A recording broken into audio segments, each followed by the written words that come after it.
Hello to my Aviva family. I wanted to bring all of you up to date on what's going on throughout our campus and also a little bit of what's going on throughout the state of Florida and nationally.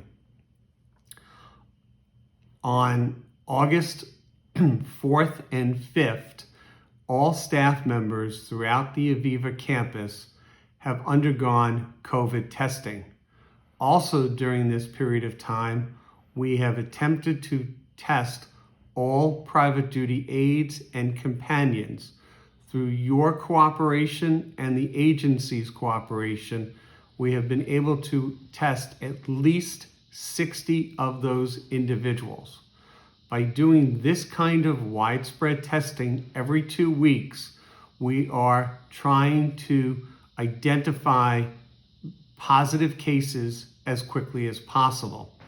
As you've seen on TV, internet, and other communications, testing has become a huge concern and issue. One is, are test kits available? 2, what are the turnaround times for testing? Our staff is being tested through a state contract, and therefore those test results are coming back to us within 3 to 4 days.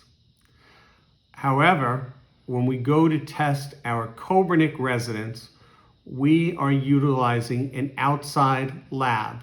That lab is processing the results in approximately 4 days time frame.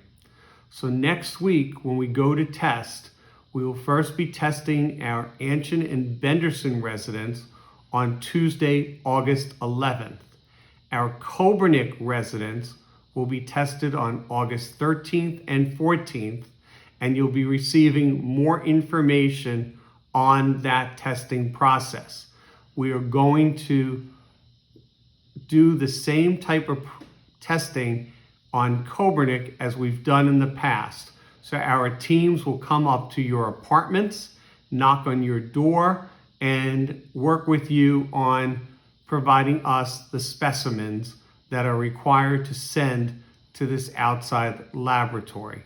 So by next Friday, the 14th, our entire campus will once again have been tested.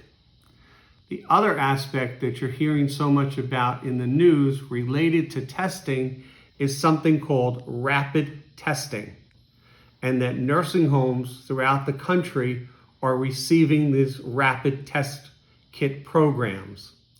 In Florida to date, we only know of 16 facilities who have received those rapid test kits, and we have learned that there is significant problems with those testing kits, including the ability to get the necessary supplies to run those programs. At this point, we remain committed to testing our residents at least monthly as we continue to determine whether or not we need to move to a more frequent testing model.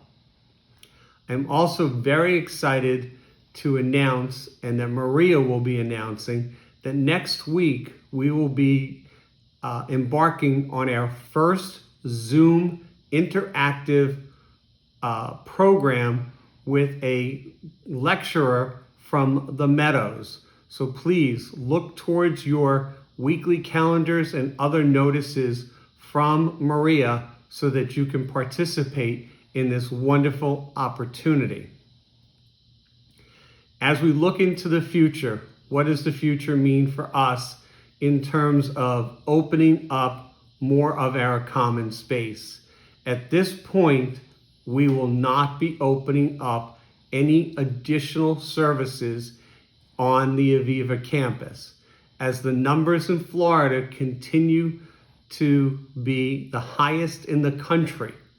Right now, Florida unfortunately has the highest mortality rate compared to any other state in the country if you take number of COVID deaths to the number of total population. So with that sad statistic, we will not be opening up more of the campus. The other thing that I must remind all of our Kobernik residents, two very important points. One is try to reduce the amount of trips that you're taking to the rotunda and the mail area. You don't have to do it every day. Try to skip a day or two. This will alleviate your interaction with others. I realize that that's very difficult, and all of us want to have time to see our friends and kibitz with one another. However, we need to really be mindful of those interactions. The second point also has to do with interactions. We have observed families and residents walking away from the Kobernik building and going closer to the Anshin and Benderson building and sitting on benches over there. I must ask each of you not to do that.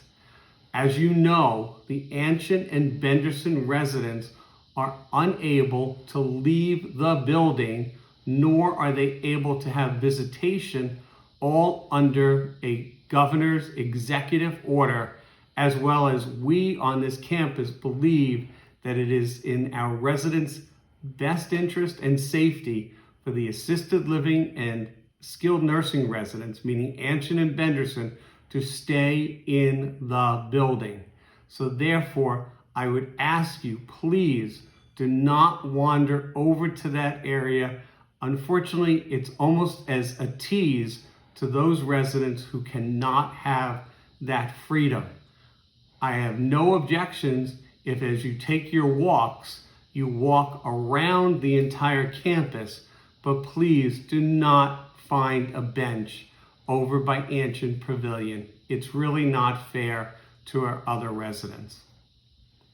In closing, I'd like to again say thank you to each of you for adhering to the three most important principles of the COVID-19 pandemic.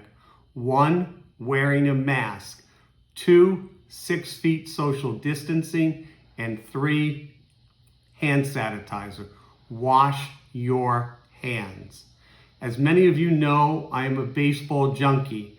The other night, there was an interesting situation. A pitcher on my beloved New York Mets gave up runs, went into the dugout, and was so used to smacking the water cooler that by accident he smacked the hand sanitizer dispenser and was all embarrassed and ashamed that he did that, and right away picked it up, dusted it off.